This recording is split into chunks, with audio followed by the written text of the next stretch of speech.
I'm here again with Rietje Keys. This is August 6, 2024, and Rietje's going to be discussing the German occupation in the upcoming raid on the family home by the Germans. Well, here we are going into February. January that winter in 45 was one of the coldest winters in Holland. And it's when you read about wars, the weather is usually also bad and unusually cold or hot or wet, and things happen weather-wise that really make the war worse.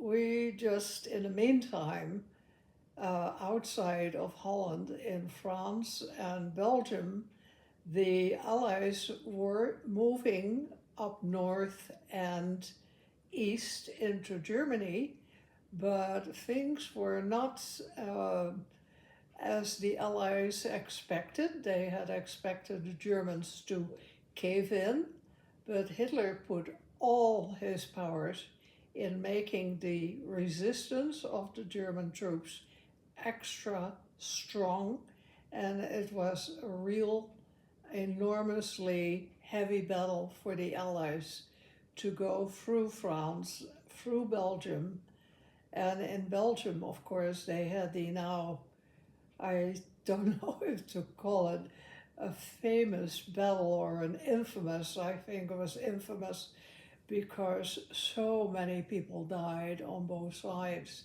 It was the Battle of the Bulge, and it lasted so long through the winter. And after reading, accounts of that battle, you hear that some American soldiers who had just been conscripted into the army and didn't know much and were put in the battlefield there, and didn't have a bath for more than a month, and just put everything on that they could get their hands on to stay dry.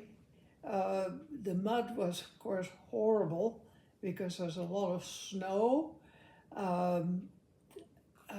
It's a very forested area, and the battles were so bloody and so awful. I can't begin as a still Dutch feeling person how to ever think, mainly the Americans who fought there, that what they sacrificed, it was just beyond any horror you can imagine. But they did move in the end, and they broke through, and they were slowly then, and not so slowly in the end, moved into Germany, and were stopped, of course, at the Rhine River. And the famous bridge, or the Battle of Remagen, was just horrendous, but the Allies won, and they got over the Rhine, or across the Rhine.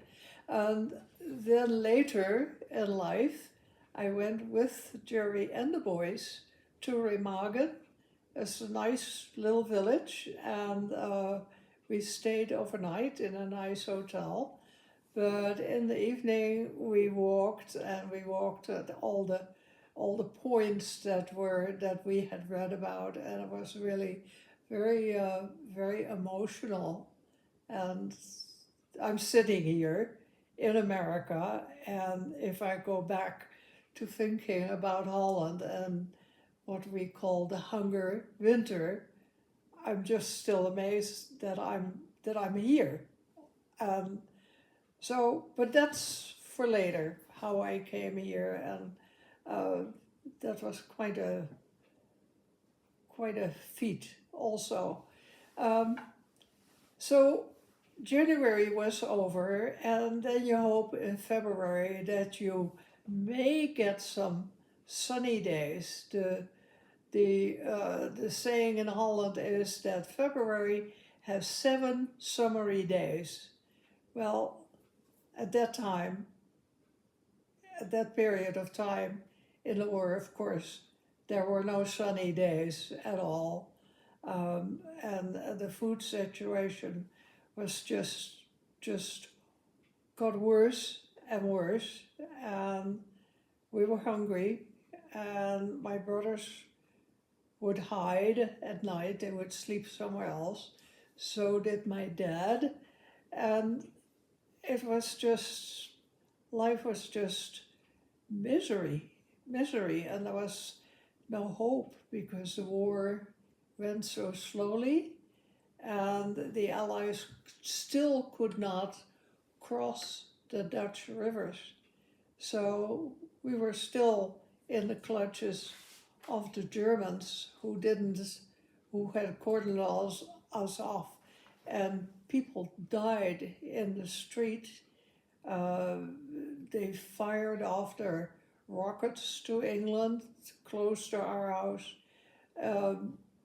It was, and anything that had wheels was for the Germans. And so little planes left from England to fight whatever moved, because all the movements were probably to feed the necessities for the rocket firing. And so there were a lot of shootings and bombings, and especially the people in the city of The Hague near us was heavily bombed at one time, and it was just a big mistake that the English made in what we read after the war. And so in all the misery that people had no fuel, no food, they were bombed also. And it was just, life was bleak and hopeless at that time. And all of a sudden, we got a message and a rumor that the Swedish Red Cross had been allowed by the Germans to give us some food. And we couldn't believe it. We thought, oh my gosh, that's a rumor. And then we got a message that we had to go to a central point, and we got a little half loaf of bread.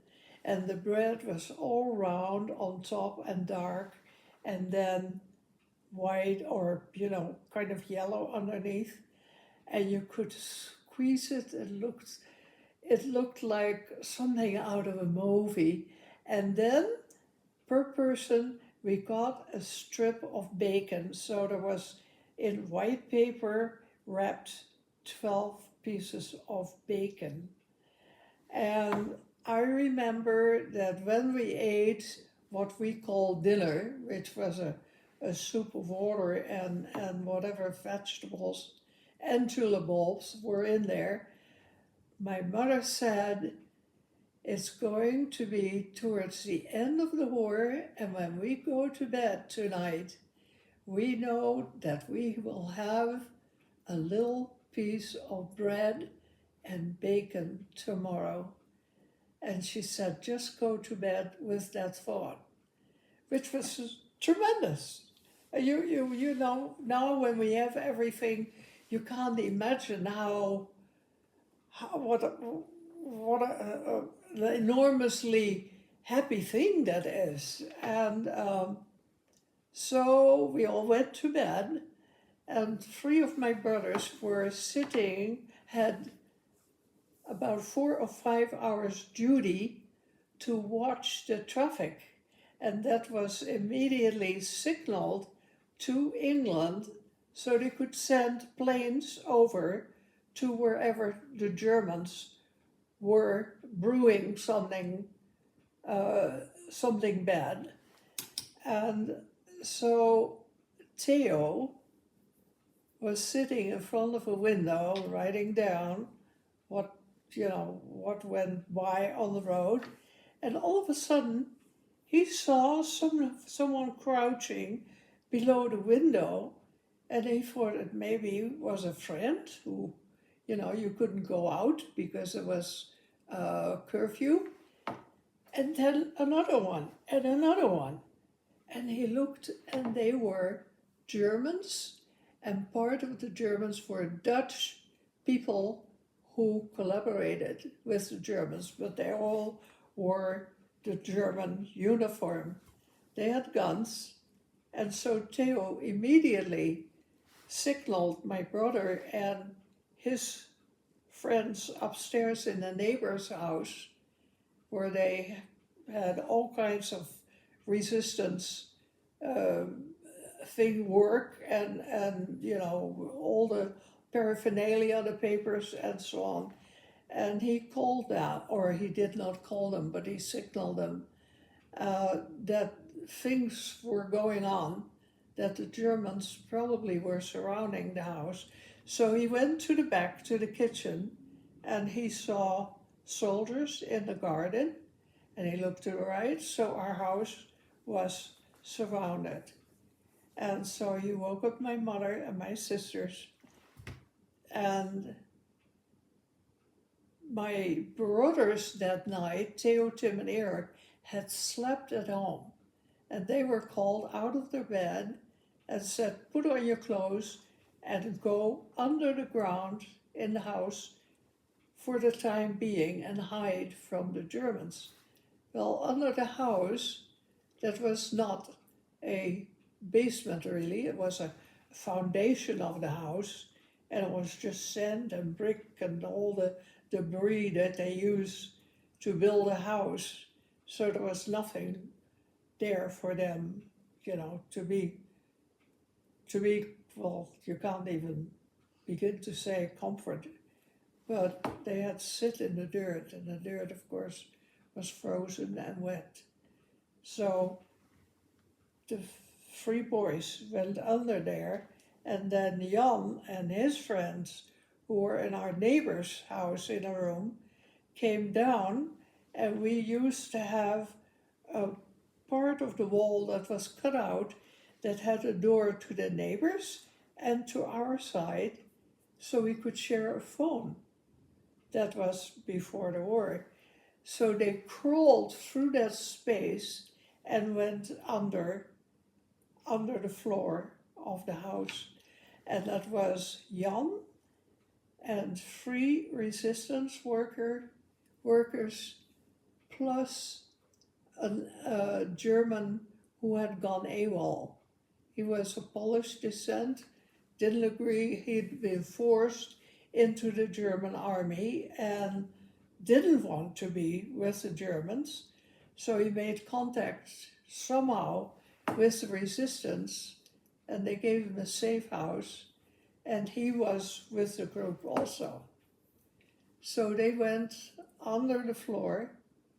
My dad was sleeping at the farm behind us, and he got word that our house was surrounded, and he walked out of the farm, and they got him, the Germans got him, and they put him back in the farm, and he later escaped.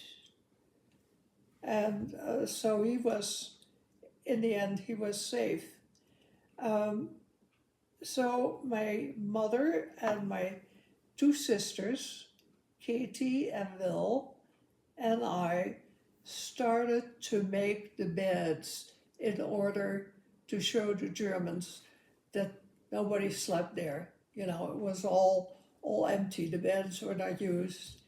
And of course, there were still 3 brothers, Augie, Hans, Walt, and myself. So I got the job of making the beds. And of course, I was all in a dither and afraid. And I didn't make the bed very nicely. And my sister Will came upstairs where the boys' room was, and said, you have to remake those beds because when they see they're made in a hurry, that's suspicious. So I had to be very careful, make the bed just, and I thought, oh, how can I do it? It was just awful.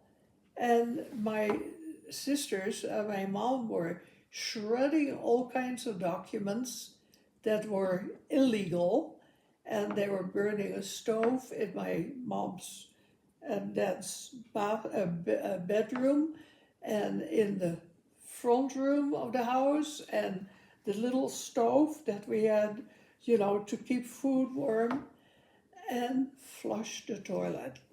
It was a mad race, and it was awful. It was just, you feel like rats. And in the meantime, wherever you looked, there were soldiers with guns. And so, well, in any case, my mom did what she could. And then she told us to go because she wanted us out of danger. And she said, go outside with your school satchels. And they were full of illegal papers, not school material. And she said, just get rid of it, burn it somewhere, or shred it, or whatever. But go through the line and say that you're going to school. And we did, and they let us through. But that was hairy.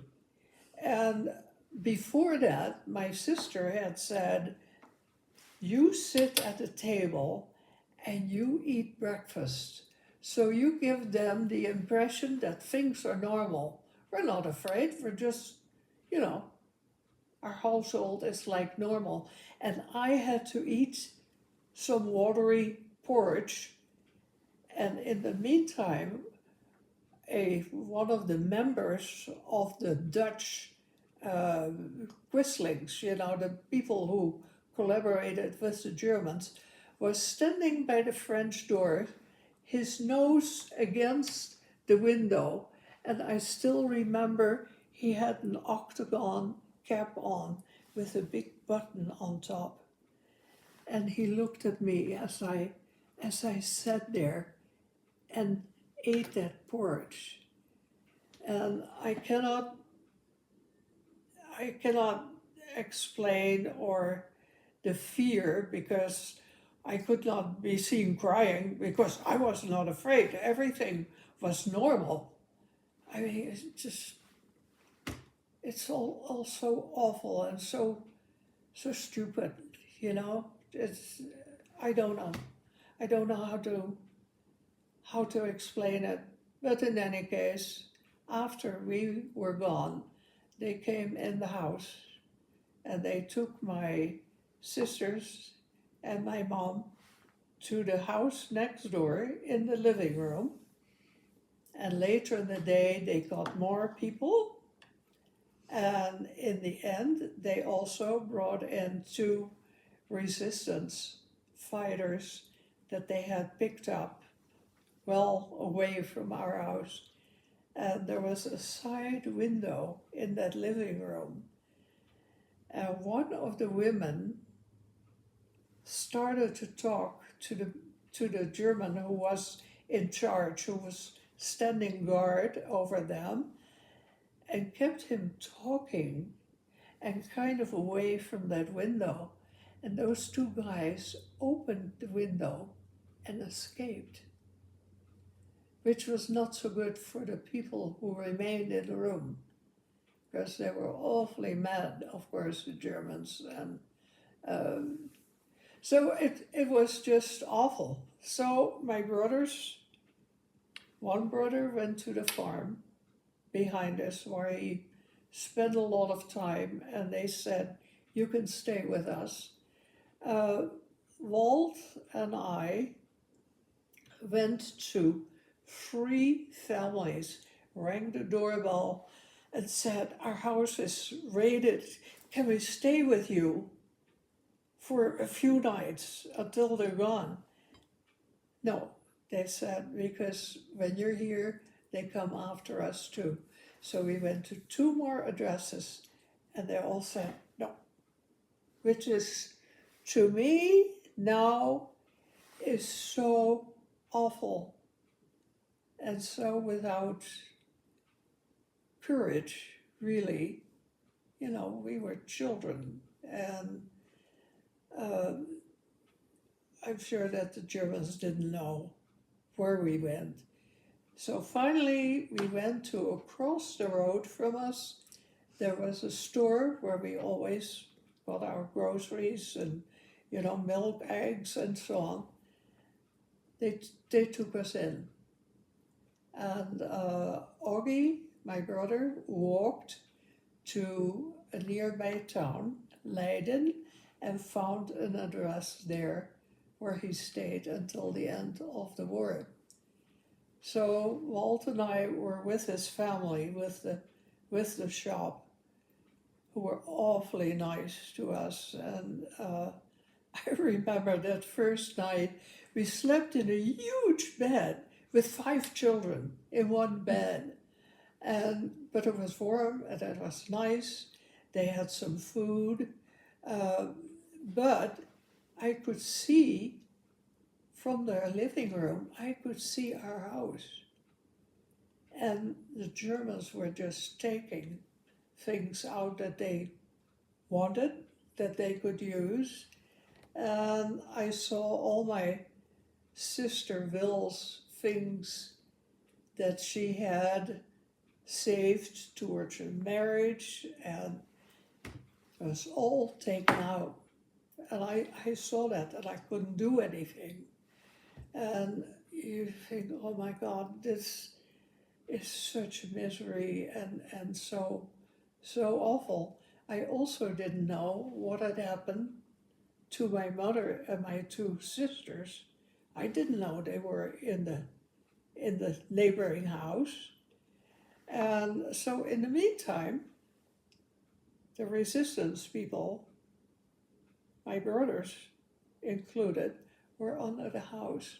They could hear everything that went on in the living room where the Germans and the Dutch Quislings were congregating, and they heard the phone ring, and a Dutchman answered, and he said, oh, under the ground here, right where I'm sitting. And so that was someone who had betrayed us and knew where the hiding place was. So in a few minutes, you know, the chair was moved, 2 carpets were lifted, and they found the piece that was sawed in the wooden floor, and they got all these people out. And that was not without a lot of screaming and threats, because the Germans didn't know if the resistance people had weapons and could shoot them. So it was awful. I have to have a drink. So they got them out, and of course they were, you know, the people who were under the house were just exhausted and cold. The Germans had pneumonia, and he needed to cough all the time, and he couldn't make any noise under the house, so they would sit on his head when he had to cough. So you can imagine what kind of shape he was in. But the Germans made them all line up against the wall, sit on their knees with their arms up, and started, of course, questioning and threatening, and you know what usually happens and then the Polish soldier, or the German soldier who was Polish, knew this was going to end in his death. So he was sitting there and he was humming a tune.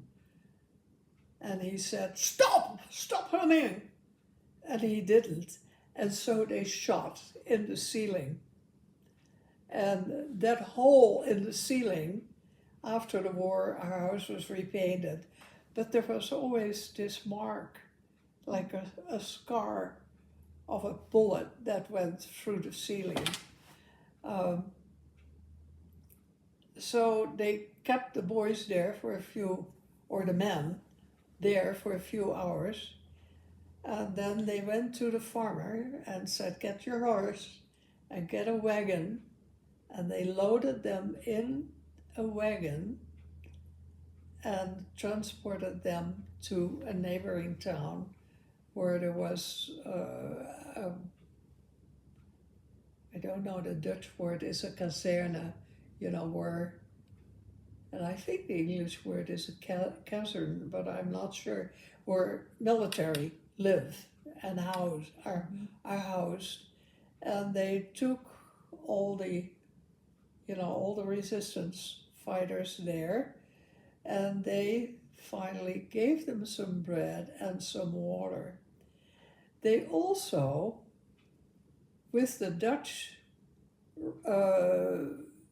men who were with the Germans, they had a big conversation about how the war was going and how the Germans felt since the war was going down and they were losing. And they still did not believe it. And they were just resistant, just they were not accepting what happened. Well, the next day they put all the prisoners in the back of a car, tied with rope towards each other, and 2 Germans in the front. And they drove from this one town, Leiden, to The Hague over what we call an autoroad. So very visible, whatever moved was shot at.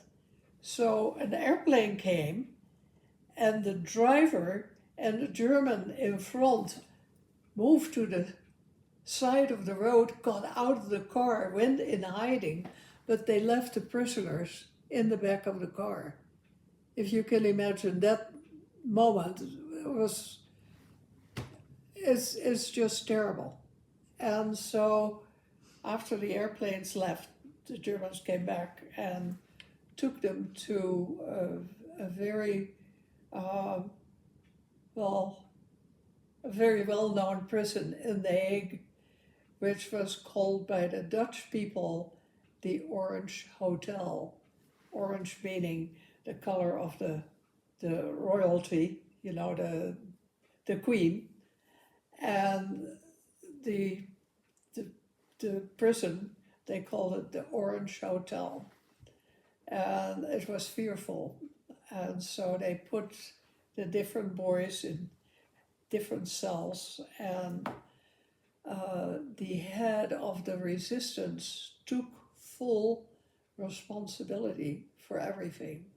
He said that the younger man, because he was a little bit older, but he said that the younger boys didn't have much knowledge at all, didn't really do anything dangerous.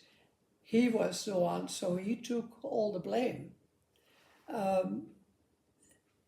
And ironically, he is the one who survived, because they wanted to keep him to get out of him the information they wanted.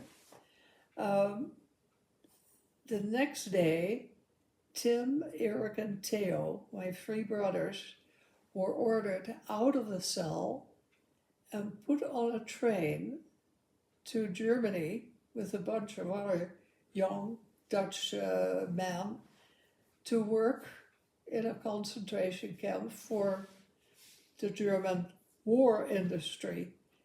And 2 of my brothers have written an account of that, and it is unbelievable, because by the time they entered Germany, Germany was bombed day and night, and it was just huge chaos. But they were put in a camp and they were told what to do, dig, because the Germans would bomb a lot of railroads and they had to work repairing railroads. They did, however, get some bread in the evening, which was amazing. But because everything was so chaotic, they managed to escape after either 4 or 5 days. And they fled into the woods because everybody fled into the woods because they were protected from bombings because of the trees. So they helped some people move. People would escape with a lot of household goods and so on. So they would help carry or something, and they would get a piece of bread or a few sips of coffee or water. And so that's how they moved towards the Dutch border.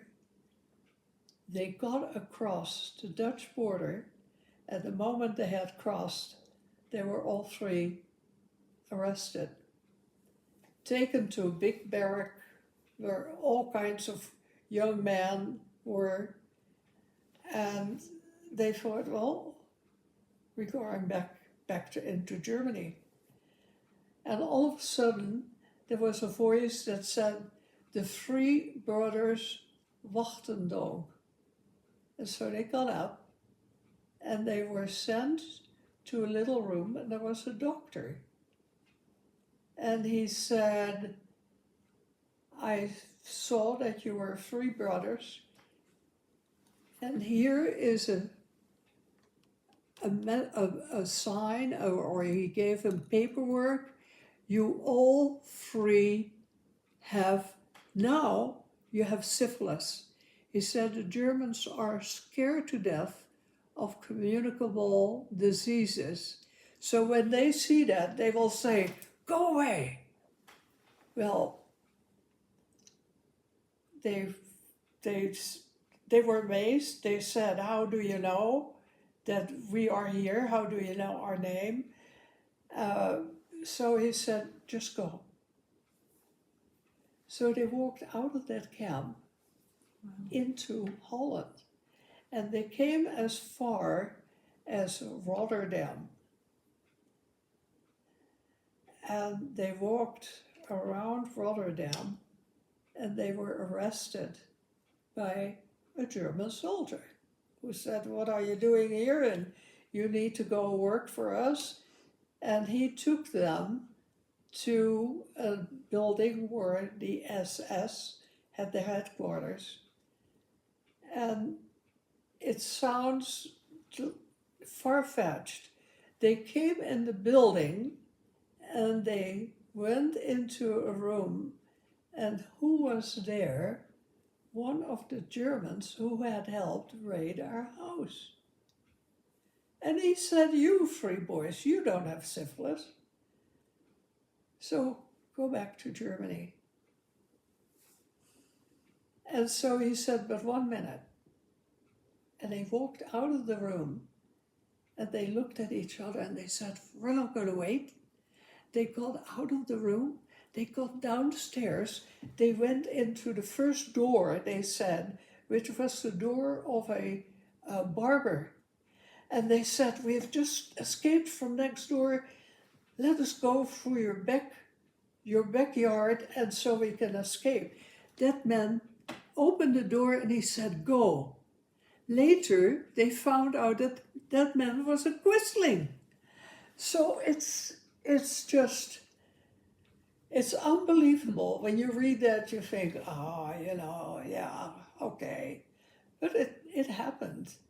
And so they walked in Rotterdam and they went to an address of a secretary who had used to work for my dad's office, who had married, and they remembered the address. And my dad and mom had contact with her. So my brothers knew them. And they went to their house and said, can we stay overnight? Those people just were so good. They fed them whatever they had, and the next morning they started to walk towards our hometown. So they were close to our hometown along a canal, and they saw our greengrocer. And they were so happy, and they said, "Oh my God, we're going home." And he said, "Please don't, because the Germans are still in the house. They will arrest you, and you start your whole misery again." So he said, "But wait here, and I'll find out where your dad and your mom are." So he apparently knew how to contact someone from the resistance, people who were not arrested by the Germans. And they found out where my mother and I were, and my dad, and they walked there. But in the meantime, my sisters and my mother were in the neighbor's house, and they were released after 4 days. Just say, "Go away. House is not yours anymore."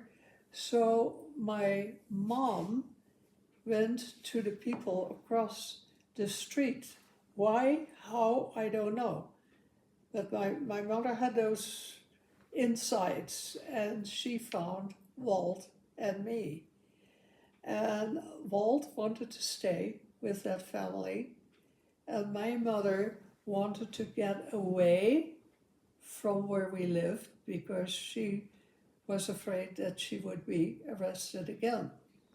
Bill found an address in the place where we lived, and so did Katie, my other sister. So my mother and I started to walk along a canal in order to go to a neighboring town where there were resistance people who would find us a safe house. And as we were walking, here is the canal, here is a railroad. The Allies were bombing The Hague. Everything that moved, there was a boat going in the canal, apparently for the Germans, because it went boop, boop, boop. So, it had a motor, and the juice for it is supplied by the Germans, and there was a train going. So they were shooting, the Allied little airplanes were shooting at both points, and we were walking in the middle. And we hopped from one hole in the path where we walked along the canal to another hole that people had to dig when there were bombings and shootings, so you could hide. And I don't know how long it took us, but maybe 2 or 3 hours to get to the neighboring town. And we had to cross a bridge that usually the tram would go over, and you could see the water underneath. Oh God, it was harrowing, the whole thing. I don't wish that on anyone. And in the meantime, my mother, of course, looked like death warmed over and was so done in.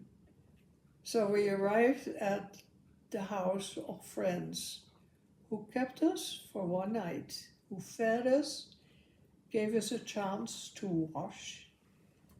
And the next day, a man from the resistance came with a bike for my mom, and I sat on his bike on the luggage carrier, and he took us to a farm in the neighboring area of the city of Leiden. And we arrived there around, must have been like between 11 and 12 during the day. And those people were just sitting down for lunch. It was a father, a mother, 2 daughters, 3 sons. And so it was a table full of people. They knew we were coming, and I said yes, they would hide us. And so we came in, and we didn't expect anything, and we were really, pretty much done in. They immediately made room, put 2 more chairs at the table, 2 more plates, and said, sit down and eat with us. And they put something in front of me that looked brown and warm. And I took a bite, and I thought, oh my God, this is delicious. But I had something spongy in my mouth, and I thought, ooh, what is this? And I chewed it, and it was meat. It was a piece of meat, and I had not had meat for, I don't know, piece of meat for so long. And so I later discovered, because they cooked it again, it was a brown bean soup. And since they were farmers, they were not allowed to slaughter, but of course they did. So they had meat, and it was so wonderful. They gave my mom and I a tiny little cubicle in their attic. They had made a room there, and their daughters slept downstairs in the basement because that was their room. And so it was fantastic. And the people in Leiden, where we remained overnight after that horrible trip along the canal, they had given me a bed jacket from a Jewish lady who was sent to the concentration camp, who had left a big trunk with them, with her belongings. And they had word that she had died. And so they went in that trunk, because I didn't have pajamas or anything. And they gave me that flannel jacket, which had all kinds of pleats here and embroidery. It was beautiful. And I felt so horrible that lady probably had made that so carefully, and I was wearing it.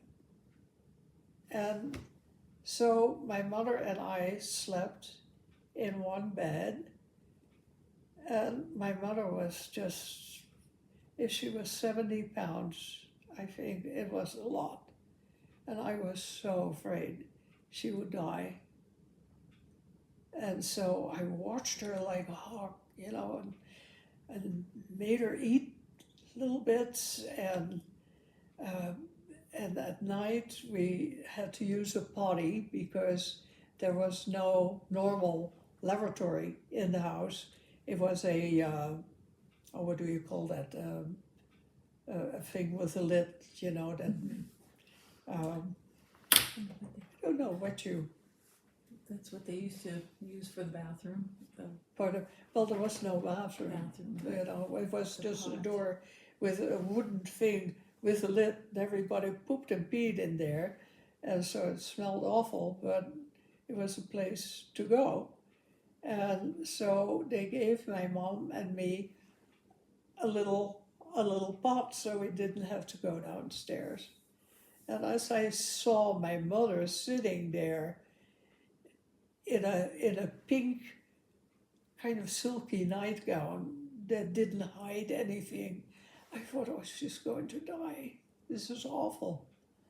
So I lived with big fear. And then Walt, in the meantime, my brother, had been transported by the resistance to a farm not far from us, to a couple who had one child, and they were both farming, and then Walt had to watch that child, and that child didn't want to eat.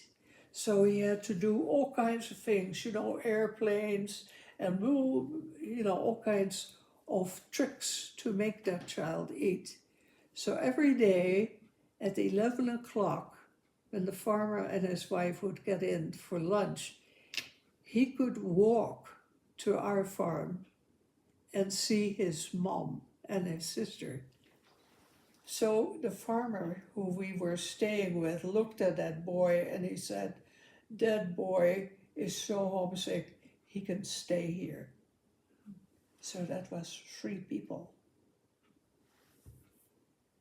Then my sister Wil got terribly homesick and was just in pieces and wanted to be with her mother.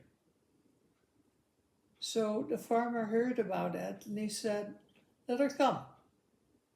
So we slept 3 in one bed and she was with us, and so was Walt slept in the attic. It was just, these people were like gold. I just, you can't even begin to repay people like that, but they, they're always here. They were so good, and then all the evil that happened and had happened to us, to find people like that is just amazing.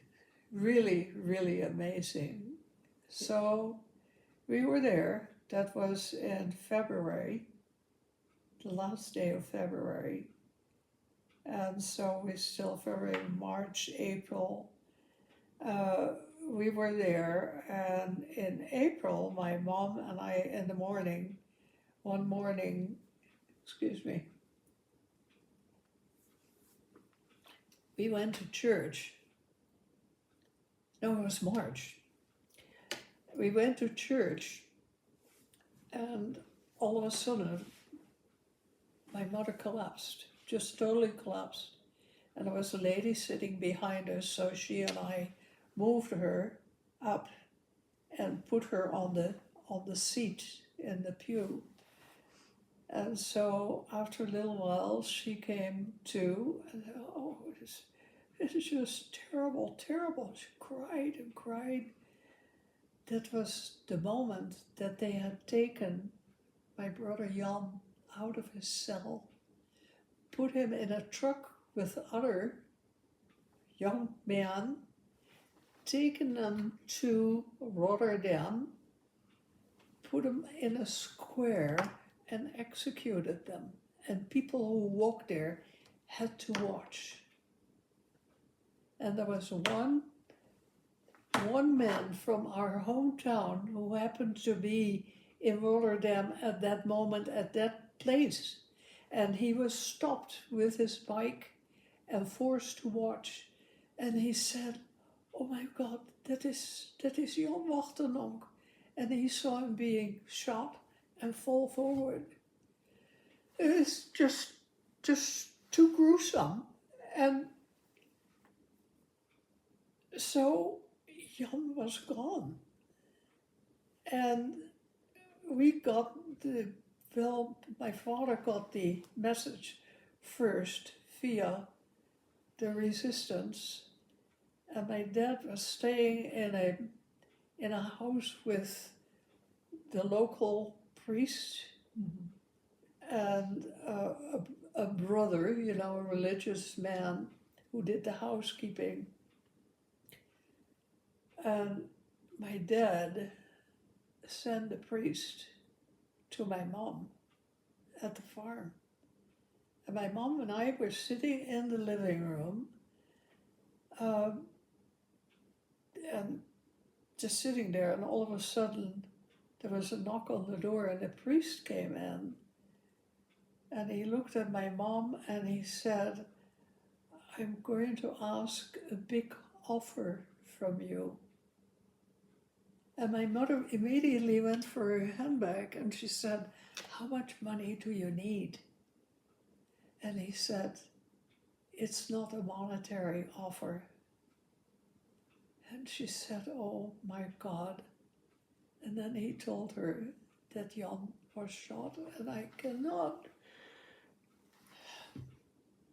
she just bent down and she kept saying, "Oh my God, my God, my God, the child, the fear, oh my God, my God, my God." And I thought, oh my,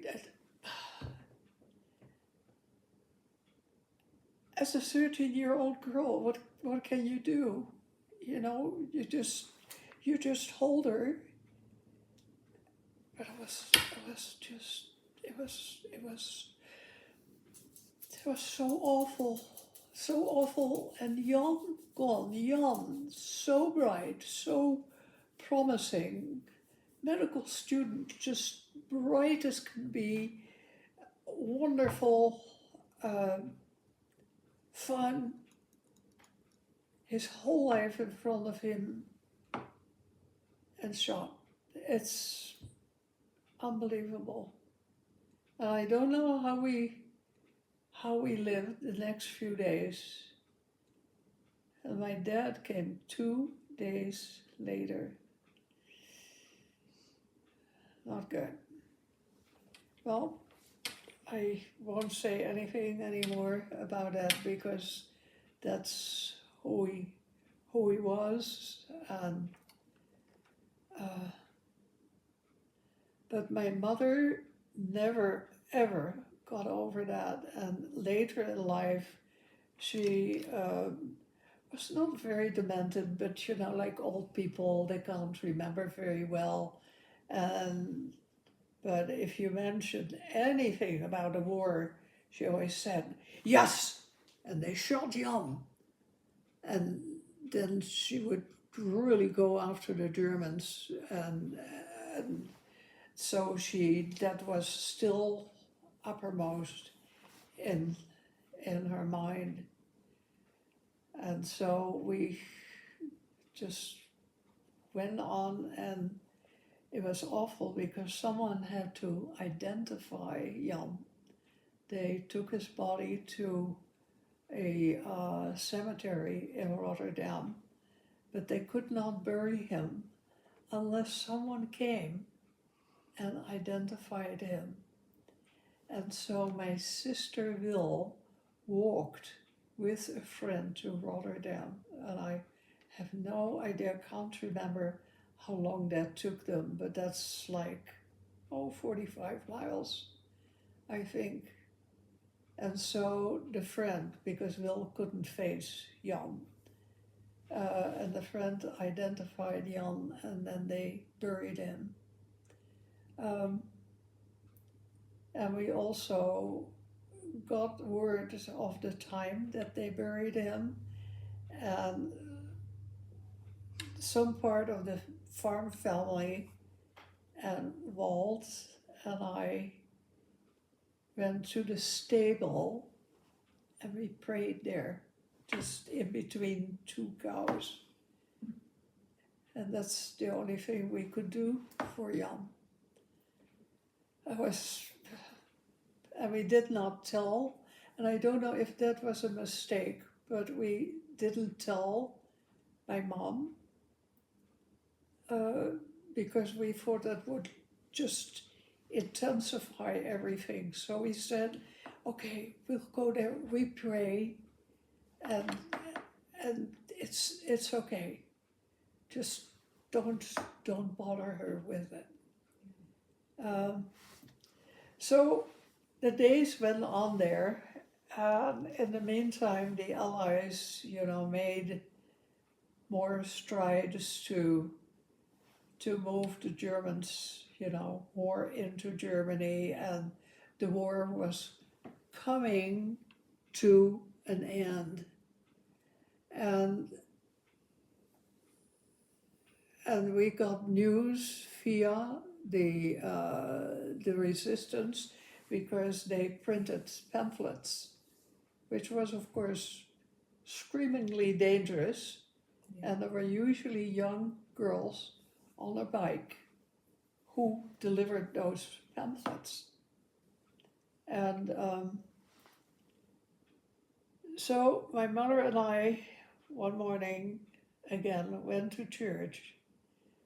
And when we walked back to the farm, we saw three figures outlined because there was a canal right back at the farm. And so these three figures were kind of silhouetted against the light. And they had long hair and looked awful. And I said to my mother, my God, if you wouldn't know any better, they looked like three apostles. They were just weird. And then they turned around and they were Theo, Tim, and Eric, who had found us. Their shoes the soles had come loose from the uppers. Their clothes were just hanging around their bodies, holes in them. Their hair wasn't cut. They had not shaved. They just, oh my God, I cannot tell you, hollow eyes, what they looked like. It was just awful. And so the farmer was outside and he cried. And he said, those boys are not going anywhere. They can sleep in the attic. And so we were there with all these people. And the goodness of those farmers was just endless.